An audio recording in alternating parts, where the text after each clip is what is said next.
Thank you for finding time and space for yourself. And if you could take a breath in and control your exhale, and you can comfortably close your eye and begin your attention towards your internal world.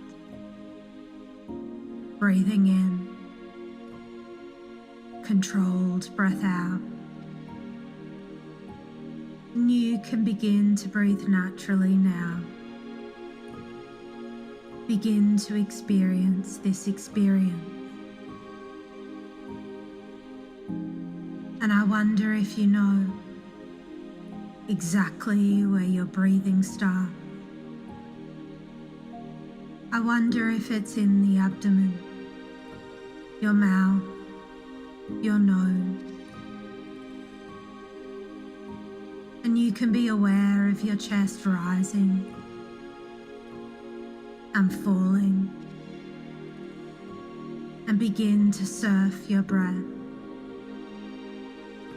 surfing the waves of life. Literally the breath of life.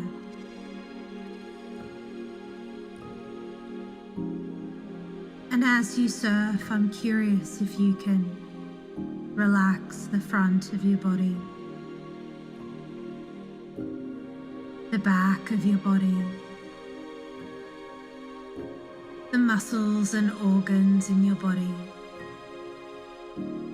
as you experience this experience. And there's no right or wrong way to experience trance. You can be uptight and experience trance. You can be over-analyzing. You're perfect, just as you are.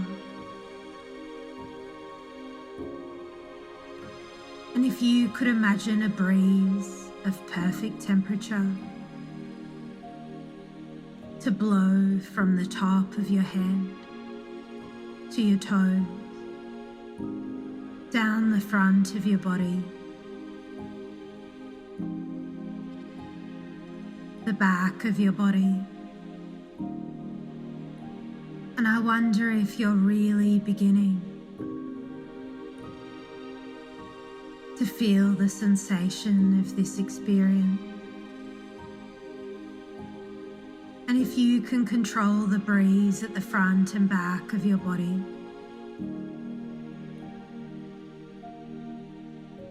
can you bring that up to 2 miles per hour, 5 miles per hour, 20 miles per hour, 50 miles per hour? The breeze of perfect temperature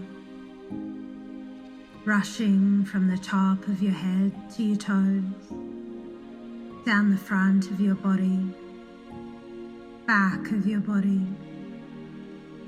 100 miles per hour, 150 miles per hour, 200 miles per hour, in proper time. You just might find liftoff. And what some people love about trance is they have the ability to travel as fast as a Formula One car.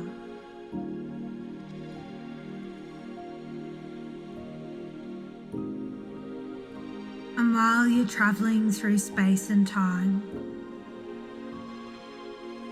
I wonder if you feel the loss of downfalls when something's blocking your breath. Feel your toes and head slide until you gain control again.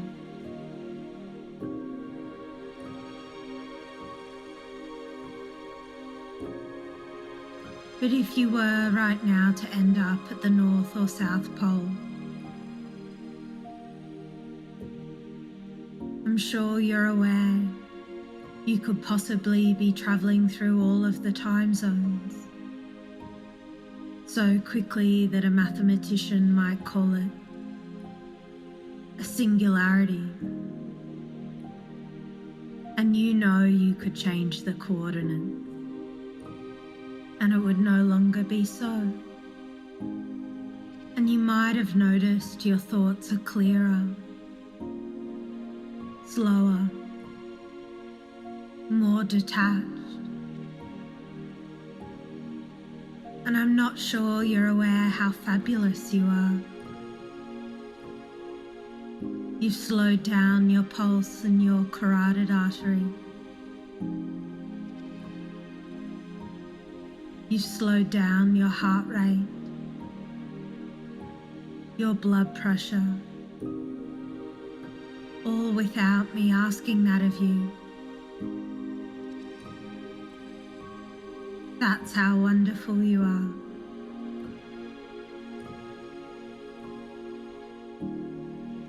And in the past, maybe you've been criticizing yourself.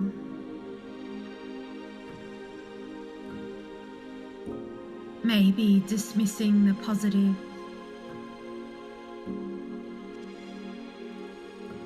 Or maybe trying to control everything. But it's got nothing to do with you. It's how you've been going about it. And some of society's greatest analytical, critical thinkers that go on to be our astronauts, Formula One drivers, engineers, are trained to be pessimists and analyse what could possibly go wrong.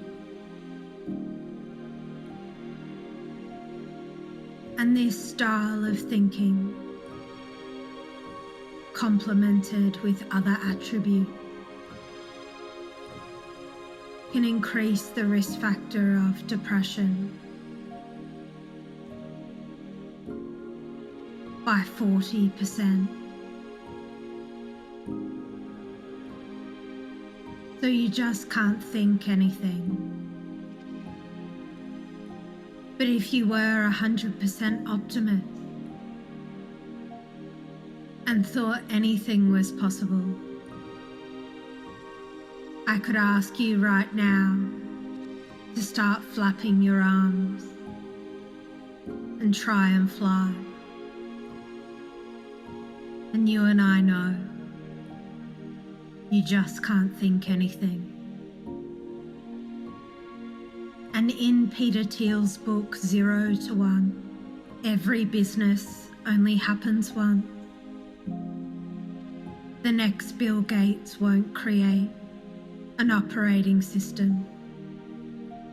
The next Larry Page or Sergey Brin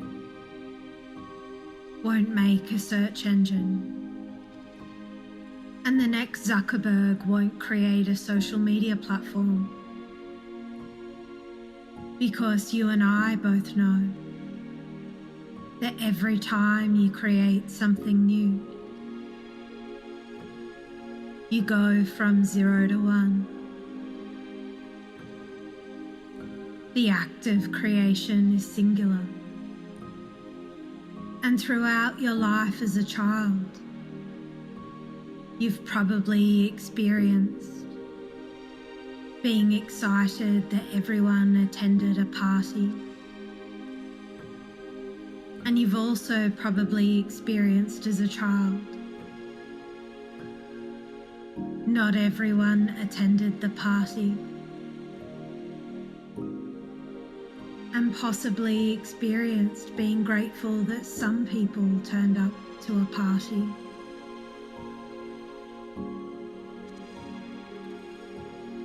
And any thoughts in between.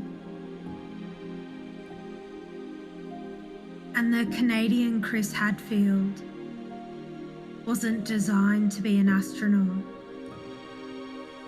You probably know. He had to make himself one. And from the age of 9, he wanted to be an astronaut. He couldn't control at the time that NASA only accepted applications from American citizens. But the day before, it was impossible for a man to land on the moon. And at the age of 15, he learnt how to fly gliders. Age 16, learnt how to fly mechanical planes. And he knew the route to NASA was typically via the military.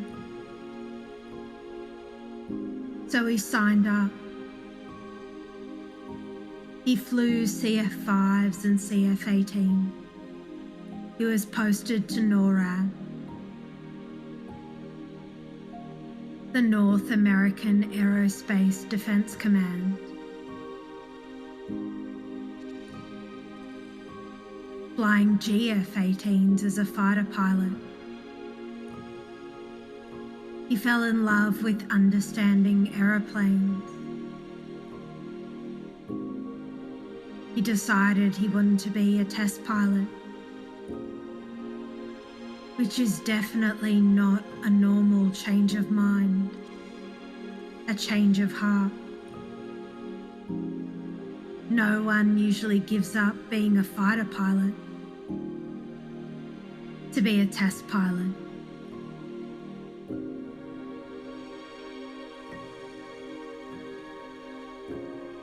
He was selected for a test pilot school in the United States, and he just loved flying 32 different types of aeroplanes. And he was flying every day. And finally, Canada hired its first astronaut. But they only hired scientists, payload specialists, not pilots. And Chris would move on to PAX, one of the cutting-edge test centres in the country, in the world, and tested F-18s, deliberately putting them out of control way up high. He was tentative in the beginning. He had spent his entire life trying to control planes, not sending them all over the place. But he fell in love with seeing how out of control he could send an aeroplane, free falling to Earth, to discover great recovery techniques. He kept thinking, what other skill would the CSA? And so he signed up for a master's degree in aviation systems. He got to test an external burning hydrogen propulsion engine that flew faster than the speed of sound. And his paper on how to test pilot that plane won him the American dream, citizenship to the United States, and he became the United States Test Pilot of the Year. And you wouldn't believe it, the Canadian Space Agency put an advert in the paper. Astronauts wanted. So Chris and 5,329 other applicants applied. He went through numerous interviews, medical tests, psychological evaluations, and more medical tests. And at one stage they said, "You'll hear back from us in a few weeks." But he didn't hear back from them.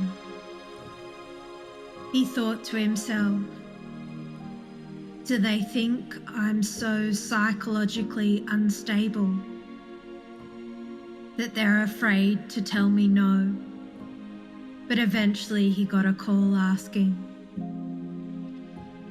"Do you want to be an astronaut?" And he felt he had summited a mountain, only to see the other side. Yes, he was an astronaut, but he wasn't a capable one just yet.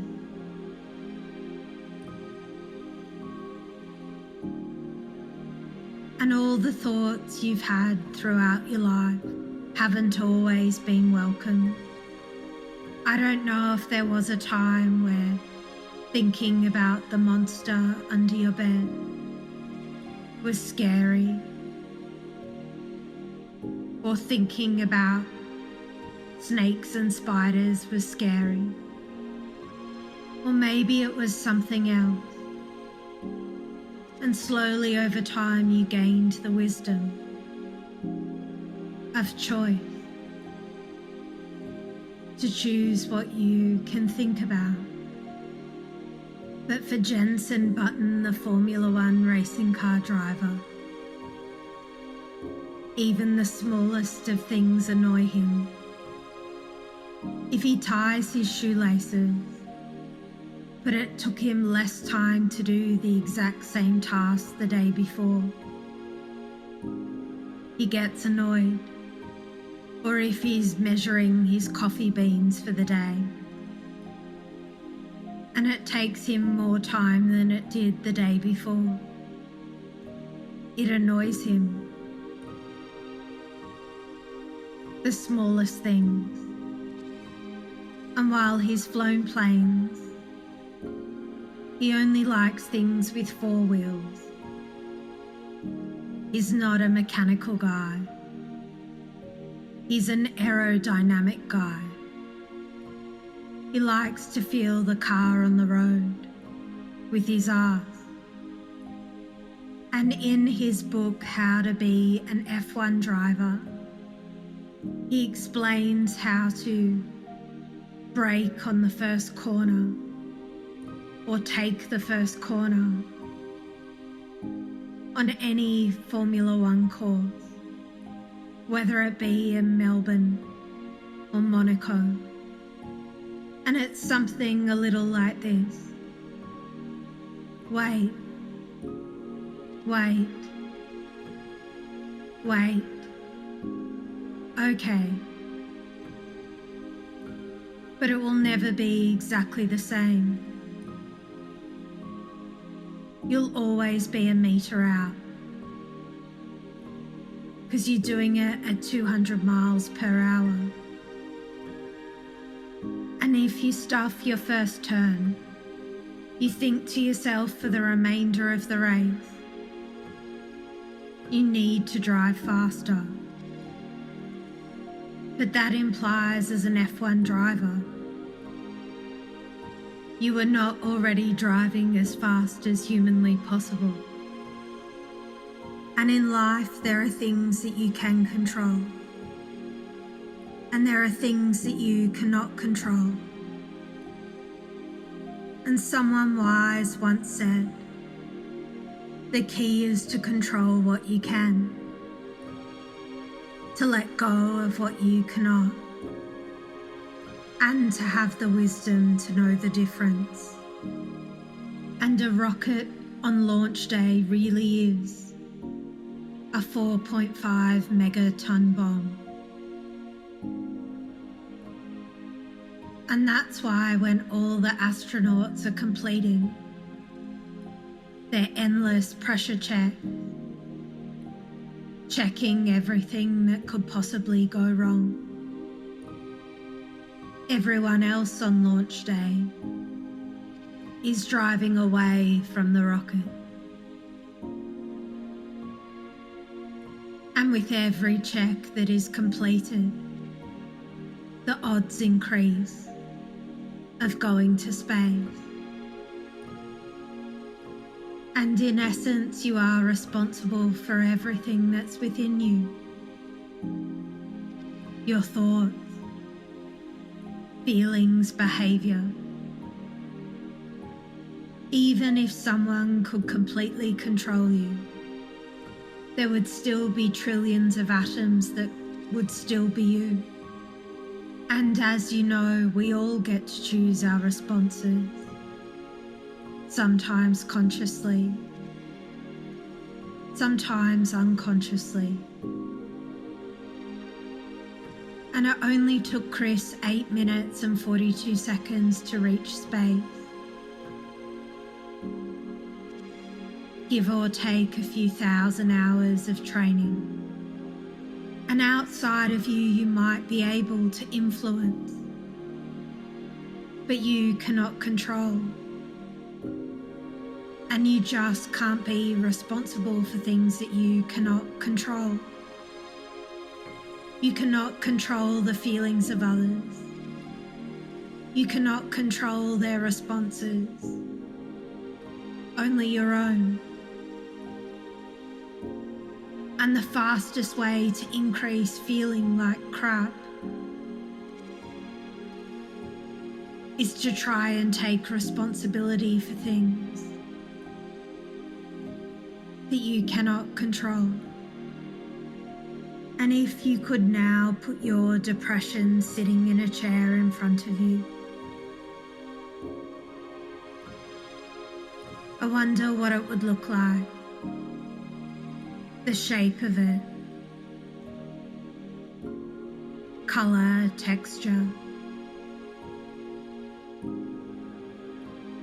And I wonder if you now feel different looking at your depression in the chair.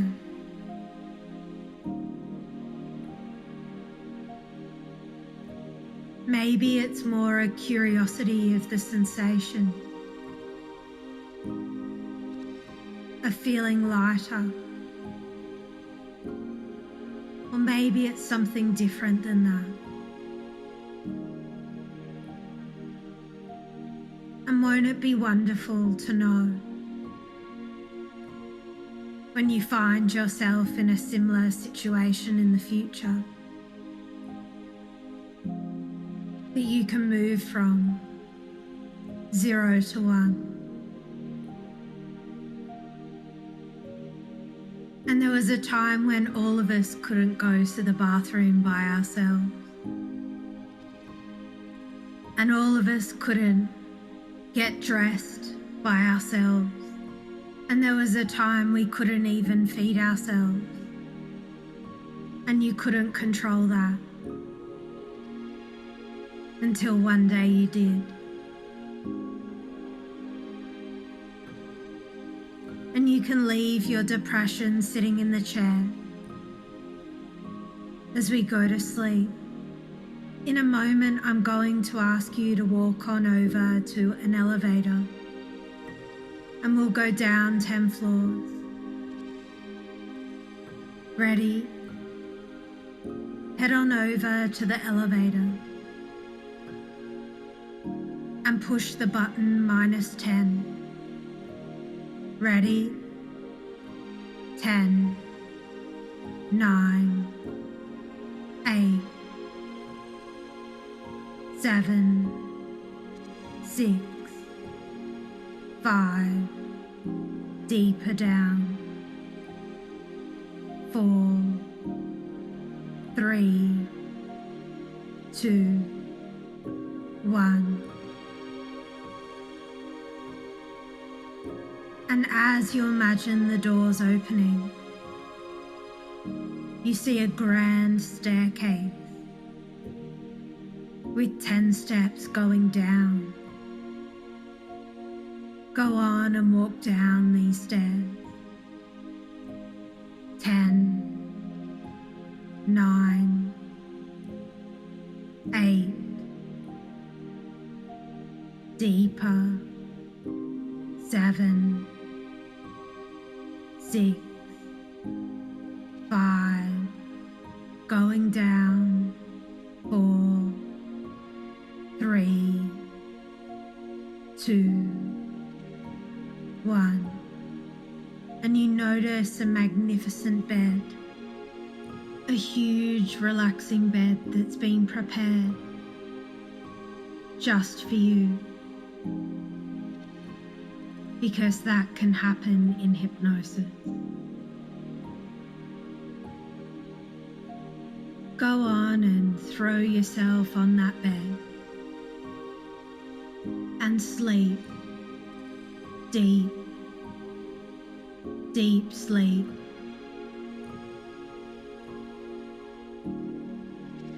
Head relaxed, neck relaxed, scalp relaxed, completely relaxed. Sleep, sleep, deep. You're perfect, just as you are.